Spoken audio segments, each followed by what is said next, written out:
તૃપ્તિ અને આરતી આપણી સાથે જોડાઈ ગયા છે. આપ બંનેને ગુડ મોર્નિંગ. અને આરતી, શરૂઆત આપનાથી કરીએ. કયા સ્ટોક ખાસ આજે ફોકસમાં રહેશે?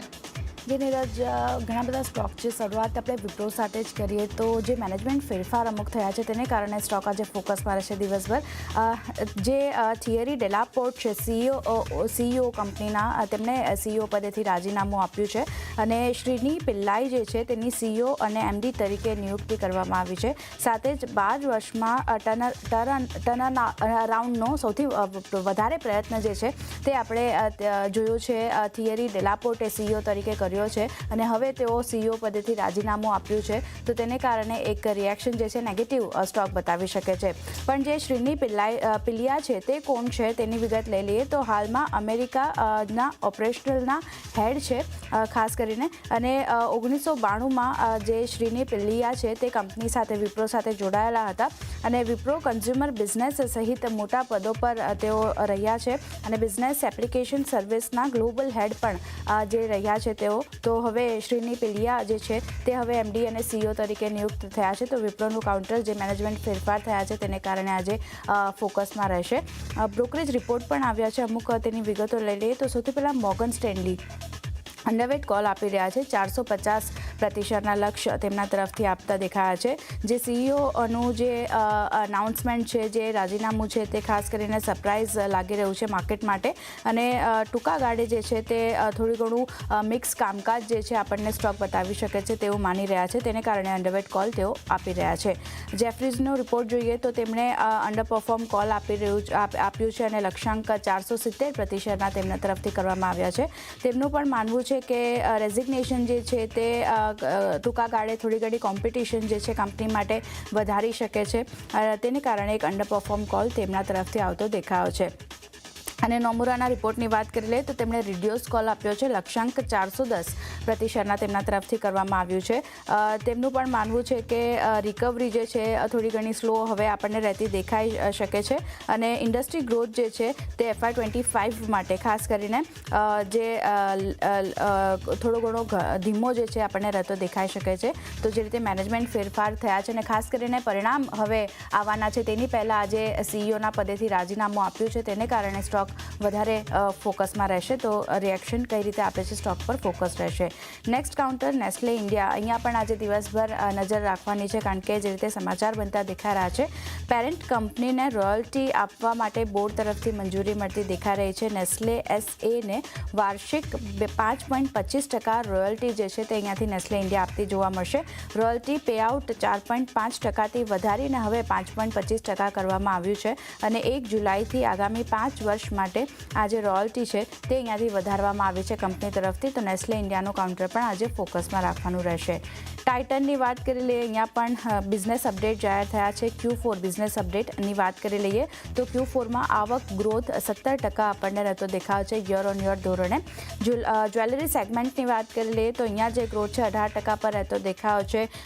ઘડિયાળ અને વેરિયેબલ્સની વાત કરી લઈએ તો વેરેબલ્સની વાત કરીએ તો અહીંયા ગ્રોથ 6% રહેતો દેખાવ છે. આઈ કેર સેગમેન્ટ થોડું ઘણું નબળું રહેતું દેખાવ છે. 1%નું દબાણ અહીંયા રહ્યું છે અને ઇમર્જિંગ બિઝનેસ ગ્રોથની વાત કરીએ તો 24% આપણને રહેતો દેખાવ છે. કેરેટલાઇન બિઝનેસ જે છે તેમાં ગ્રોથ 33%નો સારો એવો ગ્રોથ આપણને જોવા મળ્યો છે અને Q4માં કંપનીએ 86 નવા સ્ટોર્સ જે છે તે પણ ખોલ્યા છે. ગ્રુપનો રિટેલ નેટવર્ક સ્ટોર હવે 3035 આપણને રહેતો દેખાવ છે.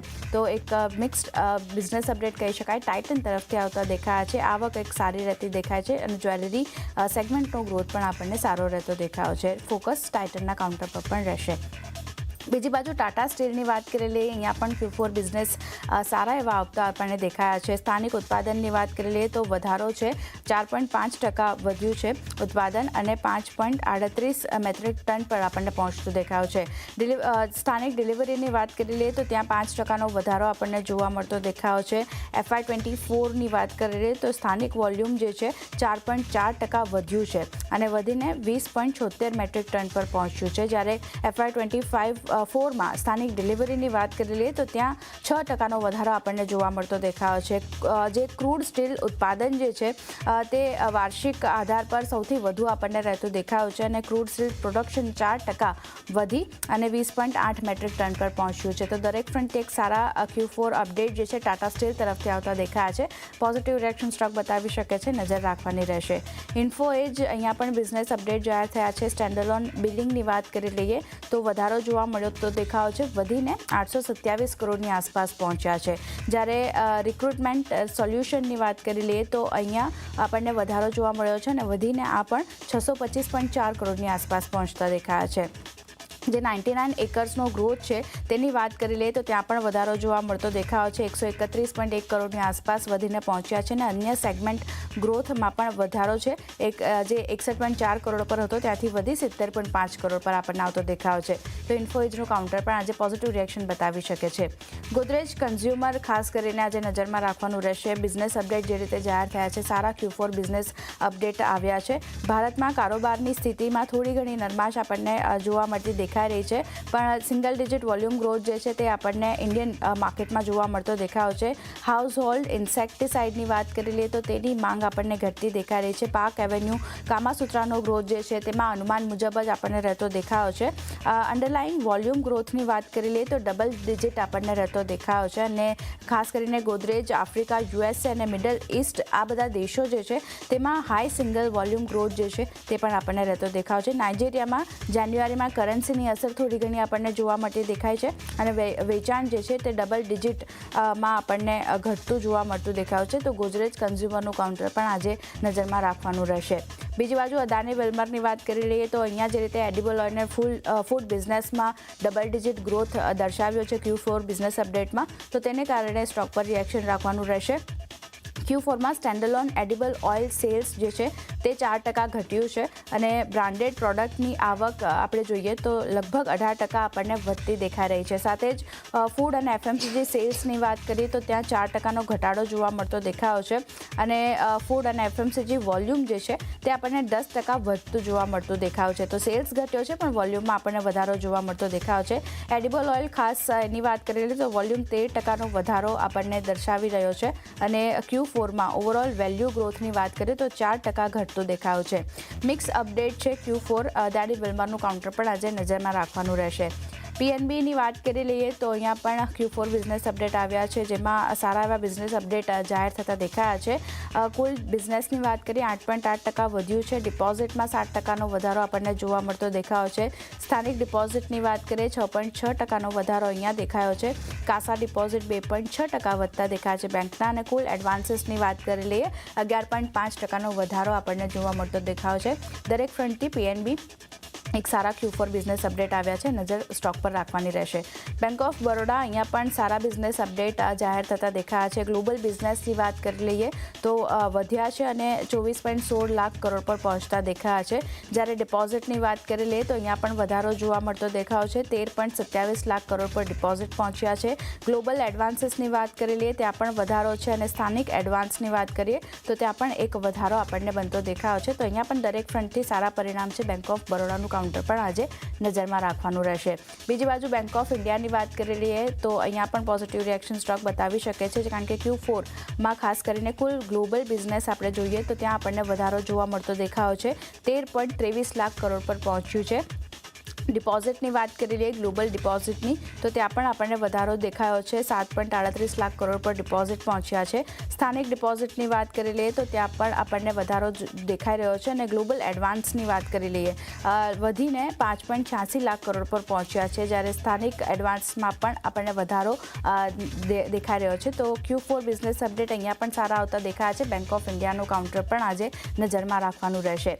છેલ્લે મારા તરફથી યુનિયન બેંક અહીંયા પણ Q4 બિઝનેસ અપડેટ જાહેર થયા છે. સારા બિઝનેસ અપડેટ છે, જ્યાં કુલ ગ્લોબલ ગ્રોથ બિઝનેસની વાત કરી લઈએ તો 2.80%નો વધારો જોવા મળતો દેખાયો છે. સ્થાનિક ડિપોઝિટની વાત કરીએ તો 3.89% આપણને વધ્યા છે. કાસા ડિપોઝિટની વાત કરીએ, સ્થાનિક કાસા ડિપોઝિટ 3.29% વધારો આપણને અહીંયા જોવા મળતો દેખાયો છે અને સ્થાનિક RAM લોનની વાત કરી લઈએ તો 1.91% વધી છે. તો એક સારા બિઝનેસ અપડેટ દરેક ફ્રન્ટથી યુનિયન બેંક તરફથી પણ આવતા દેખાયા છે, તો અહીંયા પણ નજર રાખવાની રહેશે. પણ આ સિવાય પણ ઘણા બધા સ્ટોક છે. તૃપ્તિ, ક્યાં ફોકસ? સૌથી પહેલાં તો ગુડ મોર્નિંગ આરતી, તમને અને નીરજને. અને નો ડાઉટ મારી પાસે બહુ લાંબુ લિસ્ટ છે. શરૂઆત હું ઉત્કર્ષ સ્મોલ ફાઇનાન્સ બેંકથી કરીશ. તો ઉત્કર્ષ સ્મોલ ફાઇનાન્સ પર Q4 બિઝનેસ અપડેટ આપણી સમક્ષ જાહેર થયા છે, જેમાં ગ્રોસ લોન પોર્ટફોલિયો જે છે તે 31% આપણને YOY ધોરણે વધતો જોવા મળ્યો છે. ત્યાં તેમની કુલ ડિપોઝિટ જે છે તે પણ લગભગ આપણને 27.4% વધતી જોવા મળી છે. કાસા ડિપોઝિટની વાત કરશું ત્યાં પણ આપણને 25%નો ગ્રોથ જોવા મળ્યો છે. રિટેલ ટર્મ્સ ડિપોઝિટની વાત કરીએ ત્યાં પણ લગભગ આપણને 43%નો આપણને ગ્રોથ જોવા મળ્યો છે. બલ્ક ટર્મ ડિપોઝિટ જે છે તેમની આપણને 12.3% વધતી જોવા મળી છે. ત્યાં જ કાસા રેશિયો જે છે તે તેમનો 20.9%થી ઘટીને 20.5% પર YOY ધોરણે આપણને જોવા મળી છે. તે સાથે જ તેમને કાસા પ્લસ જે રિટેલ ટર્મ ડિપોઝિટ રેશિયો જે છે ત્યાં આપણને એક સારો એવો ઉછાળો જોવા મળ્યો છે. તે 61.6%થી વધીને લગભગ આપણને 66% પર આપણને YOY ધોરણે આ નંબર આવતો જોવા મળ્યો છે. એટલે ઓવરઓલ જોવા જઈએ તો ઉત્કર્ષ સ્મોલ ફાઇનાન્સ બેંકના બિઝનેસ અપડેટ ખૂબ જ આપણને પોઝિટિવ જોવા મળ્યા છે. એટલે આજે આ રડાર જે છે આ કાઉન્ટર આપણા રડારમાં રહેશે. ત્યારબાદ નજર કરી લઈએ આપણે ચોલા ઇન્વેસ્ટમેન્ટ પર. ત્યાં પણ આપણને Q4 ડિપોઝિટના અપડેટના નંબર્સ આપણને આવતા જોવા મળ્યા છે. તેમનો ડિસ્બર્સમેન્ટ જે છે તે 17% વધીને 24,600 કરોડ પર આવતું જોવા મળ્યું છે YOY ધોરણે. ત્યાં જ FY24માં ડિસ્બર્સમેન્ટની વાત કરશું ત્યાં પણ આપણને 33%નો ગ્રોથ જોવા મળ્યો છે અને તે 88,300 કરોડ પર આપણને આંકડો જે છે તે આવતો જોવા મળ્યો છે. અને એના AUM પર નજર કરીએ ત્યાં પણ લગભગ આપણે 35%નો ગ્રોથ જોવા મળ્યો છે અને તે 1.53 લાખ કરોડ પર આપણને AUM જોવા મળ્યા છે. તેના પર આપણને બ્રોકરેજ રિપોર્ટ જાહેર થયા છે. બ્રોકરેજ રિપોર્ટ પર નજર કરશું તો જેફરીઝે ચોલા ઇન્વેસ્ટમેન્ટ માટે તેમને બાય રેટિંગ આપ્યા છે અને લક્ષ્યાંક તેમને ₹1,400 પ્રતિ શેર કર્યા છે. નોમુરાએ અહીંયા રેટિંગ રિડ્યુસ કર્યા છે અને લક્ષ્યાંક તેમને ₹1,000 પ્રતિ શેર કર્યા છે. એટલે બ્રોકરેજ રિપોર્ટ તરફથી થોડો મિશ્ર આપણને રિપોર્ટ જોવા મળ્યા છે. એટલે આજે આ કાઉન્ટર આપણા રડારમાં રહેશે. ત્યારબાદ નજર કરીએ વોડાફોન આઈડિયા પર. વોડાફોન આઈડિયા બોર્ડ પાસેથી મંજૂરી મળી છે તેમને ઓરિયના ઇન્વેસ્ટમેન્ટ્સને 139 કરોડ શેર ઇસ્યુ કરવા માટે બોર્ડ પાસેથી તેમને મંજૂરી મળી છે. ઇસ્યુ પ્રાઇસની વાત કરશું તો તે ₹14.87 પ્રતિ શેર છે અને અગર કંપની લગભગ ₹2,075 કરોડ તેઓ એકત્ર કરશે. ત્યારબાદ ઓરોબિંદો ફાર્મા પર નજર કરીએ. અહીંયા કંપની માટે એક નેગેટિવ સમાચાર છે. કંપનીને અવલોકન મળ્યા છે. તેમની સબસિડરી કંપની યુગ્યા સ્ટેરલિસને USFDA પાસેથી તેમને 3 અવલોકનો મળ્યા છે અને આ જે યુનિટ જે છે તેમાં 28 માર્ચથી 5 એપ્રિલની વચ્ચે તપાસ હાથ ધરવામાં આવી હતી. પરંતુ આના પર કંપનીએ પોતાની એક સ્પષ્ટતા આપી છે. કંપનીએ જણાવ્યું છે કે આ જે અપડેટ જે છે તે અવલોકનો મળ્યા છે તે તેમને નેચરલ અપડેટ્સ મળ્યા છે. નેચરલ પ્રોસેસિંગ જે હોય છે તેના માટે તેમને અવલોકનો મળ્યા છે. પરંતુ આ અવલોકન પર કરેલા જે સમયગાળામાં તેઓ પોતે તેનો જવાબ પણ આપશે. એટલે ઓરોબિંદો ફાર્મા આજે આપણને કદાચ લાલ નિશાનમાં કારોબાર કરતો જોવા મળી શકે. ત્યારબાદ અન્ય જે કાઉન્ટર જે છે એ પણ ફાર્મા કંપની પર જ છે. એ છે ગ્લેન્ડ ફાર્મા. કંપનીને અહીંયા કેન્સરની દવા માટે તેમને એક મંજૂરી મળી છે. USFDA પાસેથી તેમને ઇન્જેક્શન છે. ઇન્જેક્શન માટે તેમને મંજૂરી મળી છે. એટલે ગ્લેન્ડ ફાર્મા પણ આજે આપણા ફોકસમાં રહેશે. ત્યારબાદ નજર કરશું આપણે સ્ટ્રાઇડ ફાર્મા માટે. અહીંયા પણ એક નેગેટિવ સમાચાર છે. કંપનીને ચેન્નઈ યુનિટ માટે તેમને USFDA પાસેથી 2 અવલોકનો તેમને મળ્યા છે અને 1 એપ્રિલથી 1 એપ્રિલની વચ્ચે જે તપાસ જે છે USFDA દ્વારા હાથ ધરવામાં આવી હતી અને એક નેગેટિવ સમાચાર આપણે જોઈ રહ્યા છે. અહીંયા પણ આપણને કાઉન્ટર કદાચ લાલ નિશાનમાં કારોબાર કરતો જોવા મળી શકે.